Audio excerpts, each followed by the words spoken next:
todos que acompanham o canal Estudos Espíritas por Angélica e Ricardo. Comecemos acalmando nossa mente, procurando ficar numa posição bem relaxada, confortável. Elevemos os nossos pensamentos aos bons espíritos, pedindo maior entendimento para as palavras do Evangelho, para nos tornarmos pessoas melhores. E para isso, nada melhor do que fazer a prece que Jesus nos deixou. Pai nosso que estais nos céus, santificado seja o vosso nome, venha a nós o vosso reino, seja feita a vossa vontade, assim na terra como no céu. O pão nosso de cada dia nos dai hoje. Perdoai as nossas ofensas, assim como perdoarmos a quem nos tem ofendido.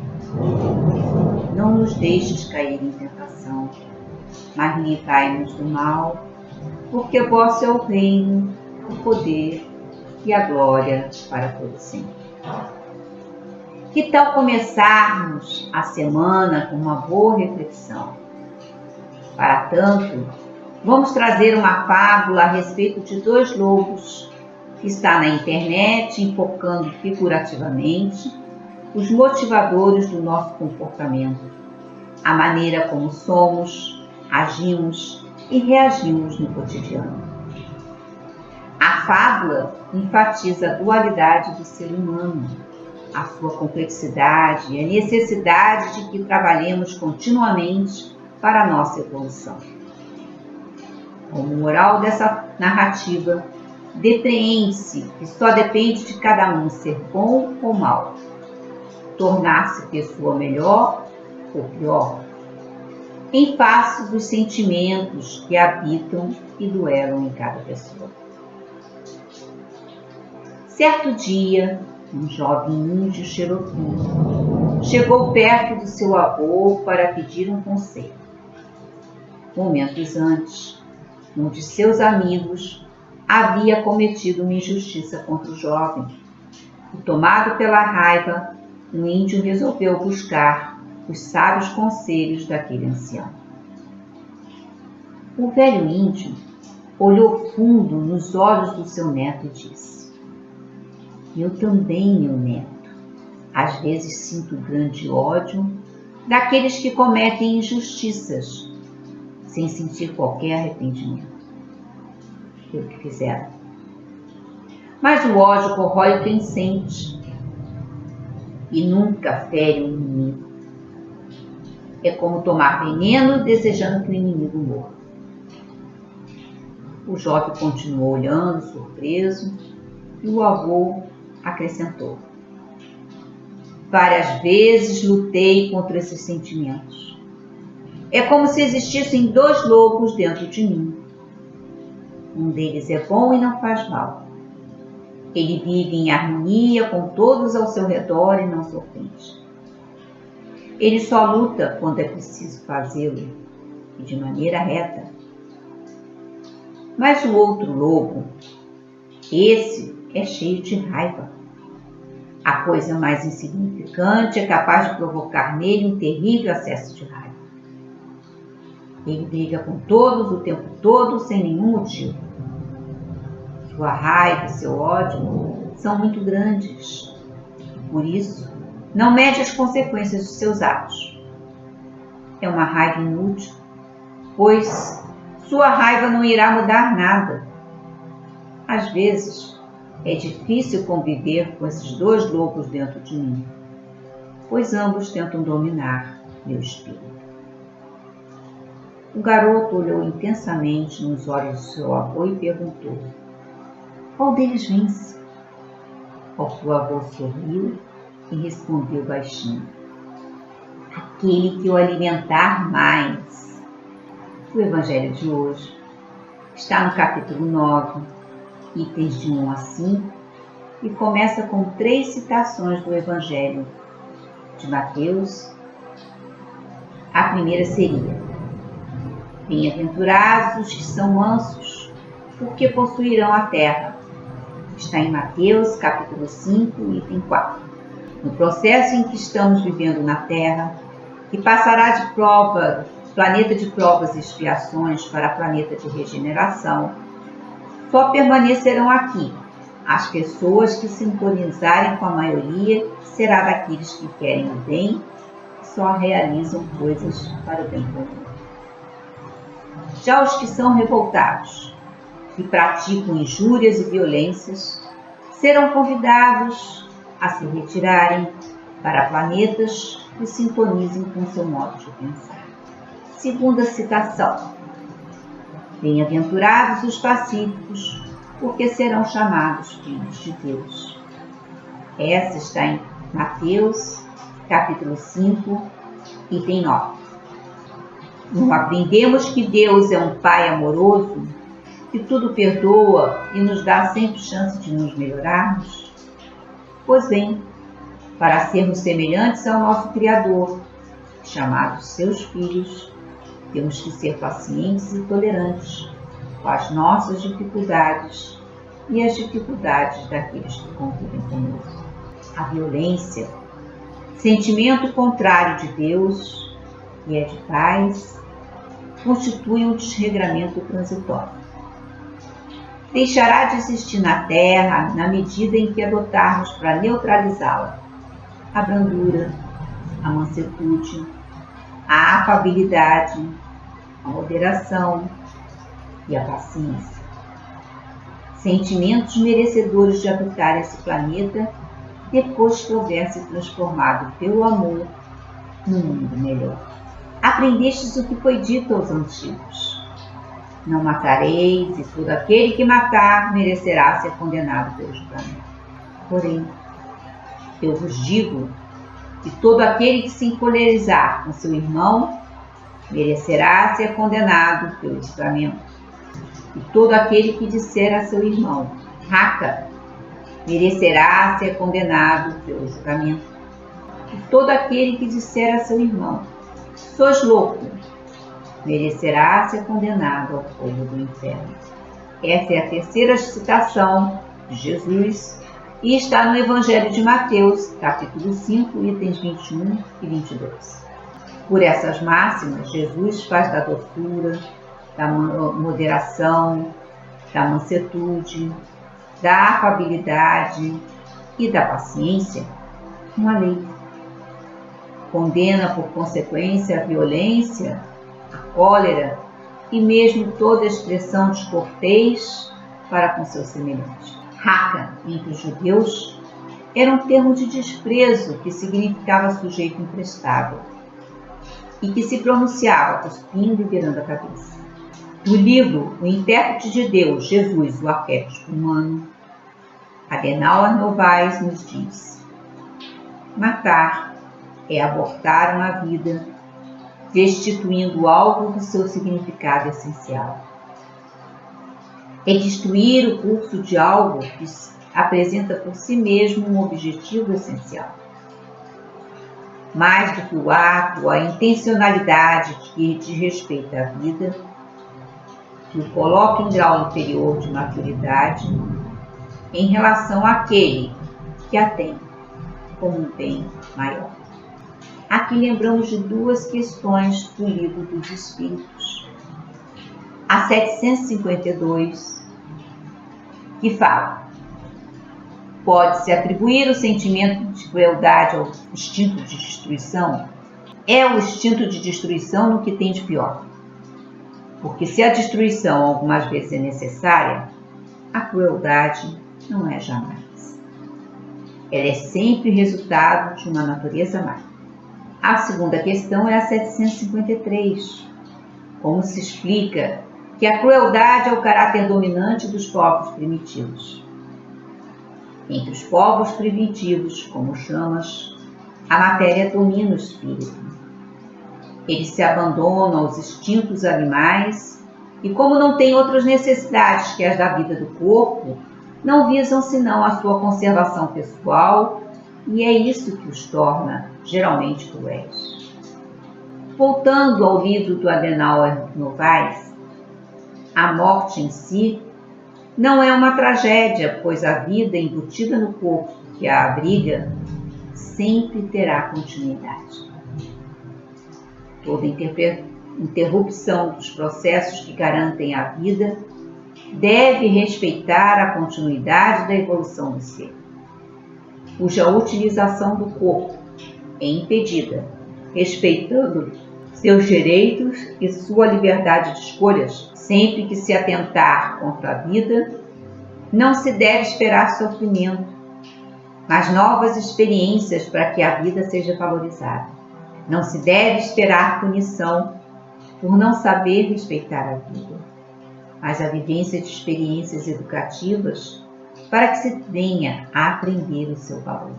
Enquanto a morte revela a possibilidade de novas oportunidades de aprendizado, a pior tragédia é viver sem uma experiência sem sentido. O espírito deve sempre valorizar a vida, vivendo-a plenamente, apaixonadamente, atraindo para si tudo o que lhe exalte valor. No livro As Dores da Alma, de Francisco Espírito Santo Neto, pelo Espírito Hamed, nos fala sobre a crítica. Karmas ou situações de aprendizado são estruturados não somente sobre nossos feitos e atitudes, mas também sobre nossas sentenças e juízos, críticas e opiniões. No Evangelho de Lucas, capítulo 6, versículo 42, o Mestre propõe: Hipócritas, tira primeiro a trave do teu olho, e então verás bem para tirar o argueiro que está no olho do teu irmão. Por projeção psicológica, entende-se a atitude de perceber nos outros, com certa facilidade, nossos conflitos e dificuldades, como recusa, no entanto, de vê-los em nós mesmos.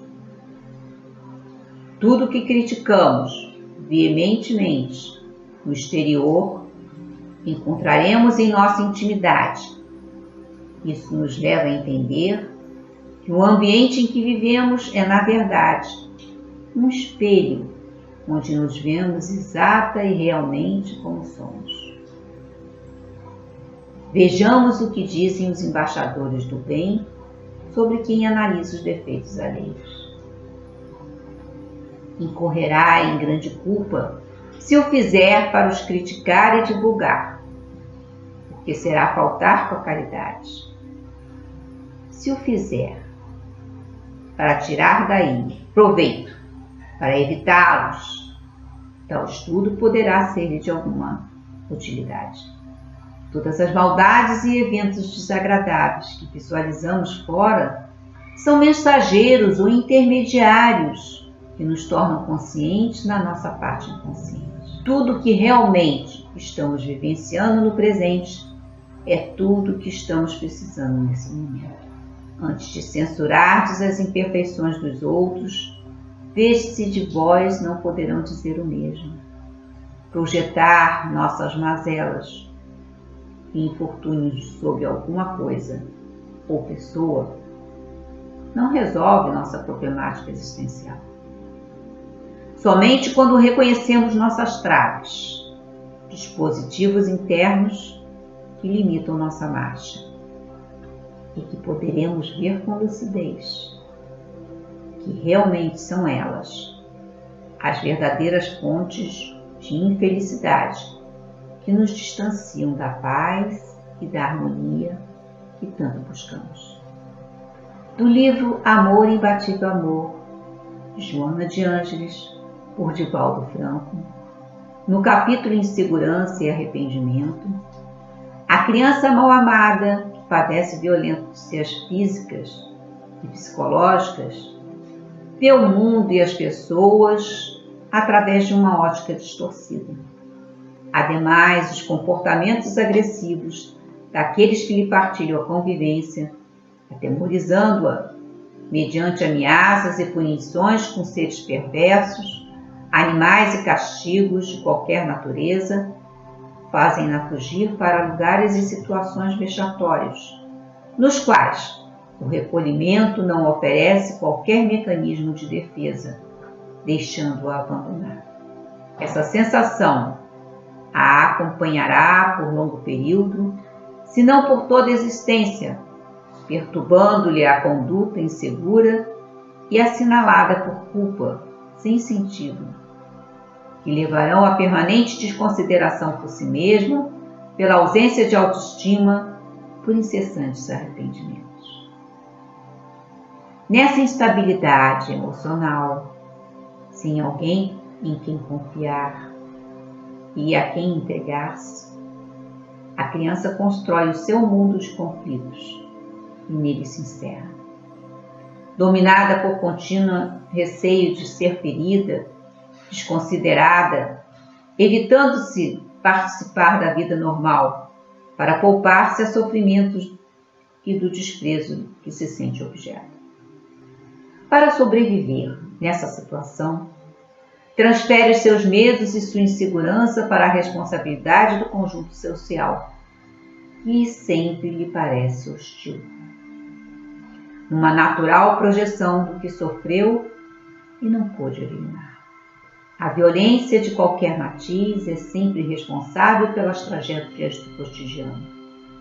Não apenas a que agride pela brutalidade, por intermédio de gritos e golpes covardes, mas também a que deriva do orgulho, da indiferença, da perseguição sistemática e silenciosa, das expressões verbais pejorativas, desestimulando e condenando, enfim, todo e qualquer recurso que desdenhe as demais criaturas, levando-as a patologias inimagináveis. A reprogramação da mente torna-se essencial para a conquista da segurança e da paz. Acostumada ao pessimismo conflitivo, os seus arquivos no inconsciente mantêm registros perturbadores, que deverão ser substituídos pelos saudáveis. Esse material angustiante irá elaborar comportamentos sexuais insatisfatórios, medo de amar, pequena autoestima, estabelecendo receios na área afetiva, por acreditar-se incapaz de ser amado, assim refugiando-se na autocomiseração ou pena de si mesmo, negando-se a encontrar o sol do amor, que tudo modifica. Exercícios físicos contribuem para romper essa couraça psicológica, que se torna física, produzindo dores nos tecidos orgânicos, abrindo espaços para a instalação de diversas doenças. Já no livro Despertar do Espírito, Joana, no capítulo Problemas Psicológicos Contemporâneos, nos fala sobre a violência urbana, herdeiro de si mesmo, ou melhor, herdeiro do primitivismo antropológico, do qual ainda não se libertou e predomina em sua natureza. O cidadão acuado reage, passa a agredir porque se sente agredido, desde que arruinado em seus direitos humanos mínimos, que não lhe foram dados. Mitologicamente, o ser humano pode ser dividido em duas partes. Acima do diafragma, encontra-se na luz do dia, e abaixo, na sombra da noite. Desse modo, as funções superiores de circulação, dos sentimentos, do pensamento, da respiração, encontra-se na área nobre, iluminada, enquanto que as de excreção, sexo e reprodução, no campo sombra, sem o necessário controle, equiparando-se ao animal. Essa herança física do animal corresponde às suas reações emocionais, que estão fora do controle da mente e o levam a delinquir, a errar. A violência encontra-se embutida nos seus instintos básicos do ser, ainda não superados. E além das suas manifestações dos dias, a falta de educação, ou o exemplo dos vícios com os quais convive, com a ausência absoluta do sentido ético, da dignidade moral, ficam esculpidas nos tecidos emocionais as condutas agressivas e violentas de que se nutre. O ócio ou a desocupação, que trabalha em favor do amolecimento do caráter, é também doentio, que enferma o modelo do ser psicológico, danificando-o mortalmente. Quando não se é bem educado, se age por instinto, por automatismo psicológico de autodefesa, em processo inconsciente de agressão, precatando-se para não ser agredido. Essa violência que vibra fortemente no íntimo do ser o leva a agredir aquele que está mais próximo, condulo à criminalidade, tão logo lhe surge uma oportunidade, deixando-o mais devorar-se pelo sentimento de ódio que o domina ou da indiferença que o pratica, por acreditar que está agindo conforme vem sendo tratado pela sociedade. As raízes psicológicas do ser humano não podem ser extirpadas sem danos graves para a sua formação médica. Por tal ocorrência, lhe estrangula os sentimentos de amor, de humanidade e de respeito à vida. A violência é doença da alma, que a sociedade permitiu contaminar-se. Uma revisão dos conteúdos sociais e éticos, o reconhecimento da necessidade terapêutica do indivíduo, buscando Deus e a religião sem dogmas e nem castrações, abrir-lhe-ão espaço emocional para a paz, a compreensão, a não violência, o amor. E para encerrar, no livro Lampadário Espírita, de Joana de Ângeles, esta fala sobre a inquietude e crueldade. Resguarda-te da tessitura sutil da inquietude e leva a crueldade para com teu irmão do caminho. Submete-te a rigoroso exame e fiscaliza as manobras e artimanhas do egoísmo na aduana de tua mente. Não te suponhas merecedor disto ou daquilo. Agradece o que te chegue, como chegue por quem chegue.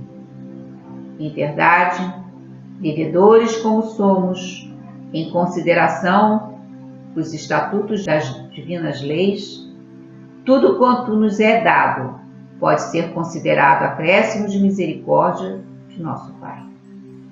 Acautela-te condignamente e acerena-te, seguindo confiante e tranquilo pelas rotas dos teus deveres, com brandura e docilidade. Vamos, por isso, vibrar para que a violência seja substituída pela compreensão maior das leis divinas e a necessidade de sermos mansos, pacíficos e solidários com os que nos cercam. Pois tudo para melhor começa em nós.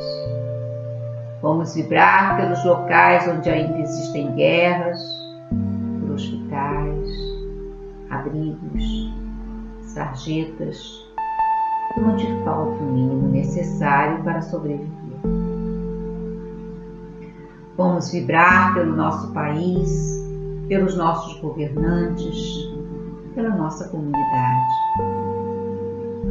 Vamos vibrar pelos nossos amigos, parentes e por aqueles que por algum motivo não gostam de nós. Vamos humildemente pedir licença para vibrar por nós mesmos e deixar uma vibração para aquele local onde ela se faz mais necessária. Quero agradecer a você que nos prestigia todas as semanas nesse estudo. Um afetuoso abraço e o desejo de muita paz.